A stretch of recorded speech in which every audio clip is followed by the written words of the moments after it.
आज मु आपण मानक पई नहीं आसी एकदम टेस्टी रिफ्रेशिंग आउ समर स्पेशल ड्रिंक मैंगो माजा। आपण माने मार्केट रु तो माजा किनिकी पीथिबे किंतु घरे केमती सहज उपाय पूरा हेल्दी स्टाइल माजा बनी पारिबे। वीडियो को पूरा संपूर्ण देखंतु आउ घरे थरे ए प्रोसेस रे बनांतु आपण मानक बहुत ही टेस्टी लागिबो पीबा पई। गेस्ट आसले मध्ये आपण माने सर्व करि परिबे। नमस्कार दर्शक बंधु, आपण मानक इप्सिता किचन में अनेक अनेक स्वागत। तेबे चलंतु आउ देरी न करी आज रही खरा दिन स्पेशल ठंडा ठंडा मैंगो माजा रेसिपी को स्टार्ट करबा। एथिपाई देखंतु मु एठी पाचिला आंब किछि नेइछि, आको धोईकी रखिछि। जेते पाचिला आंब नेबे माजार सेते टेस्ट आसीबो। एठी देखंतु हल्का टिके पाचि थिबो दुईटी आंब एठी नेइछि। एबे गोटे डिश नै जिबा, सेथिरे मु देखंतु आंबर चोपा गुड़िक बाहर करि नउछि। पूरा इजिली केमती रस गुड़िक आंबरु बाहरी आसुछि। जेते पाचिला आंब नेबे रस गुड़िक सेते इजी होबो बाहरिया पई। सेम प्रोसेस रे आ गोटे आंबरु मु एठी रस को बाहर करि नउछि। देखंतु केमती इजिली बाहरी गला।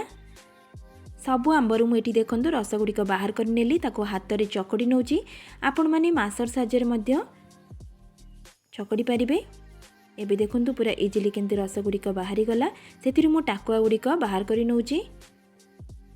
पूरा रस गुड़िक भल से बाहर करि नेबे। एबे टाकुआ गुड़िक मु बाहर करि नेली। हमर जूस पूरा अलगा हे गला। एबे जो दुईटी कंचा आंब रखिथिली ताकू एठी चोपा छड़े के काटिक नै जेछि। ताकू मिक्सिंग जार रे देई देबा। अल्प पानी देकी भल से ताकू पेस्ट करि नै आसीबा। एबे देखंतु हमर पेस्ट रेडी हे गला। एबे पाचिला आंब जूस टी को मु इस्कर साहाय्य भल से मिसई नउछि, जेमती बिल्कुल सेथिरे किछि खदड़ा अंश न रहिबो। आपण माने चाहिले ग्राइंडिंग मध्य करि परिबे। आपण मानकु देखुछि देखंतु कि बिल्कुल सेथिरे जेमती खदड़ा अंश नाही। तापर सेथिरे जो कंचा आंबर जूस टा को करथिले ताको एबे भल से मिसई नबा। तापर स्वाद अनुसार चीनी को मुठे ऐड करूछि। आपण मानको आंबर खट्टा अनुसार आपण माने चीनी ऐड करिवे। भल से ताको एबे मिसई नउछि। चीनी को भल से मिसई नेबे। देखंतु हमर कंसिस्टेंसी केतिकी अछि। एबे गैस रे करी बसे कि से जूस को नेकी आमे करी रे दे दबा। गैस रो फ्लेम को एठी लो टू मीडियम रे रखिबे। पूरा कंटिन्यू ताको घांटू थिबे, नहले तळु काळे लागि जिवो।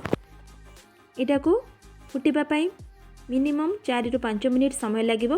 कलर आस्ते आस्ते चेंज हे जिवो। आपण माने जेमदी मार्केट रो माजार कलर आसीबो सेमती गैस रो फ्लेम को ऑफ करी नेबे।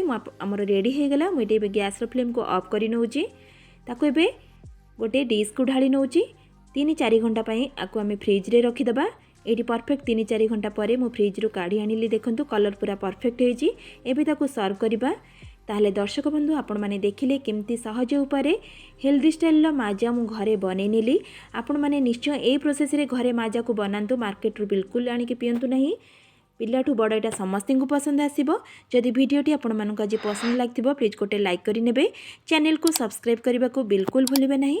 ताले आज पई रहुची। नमस्कार, जय जगन्नाथ।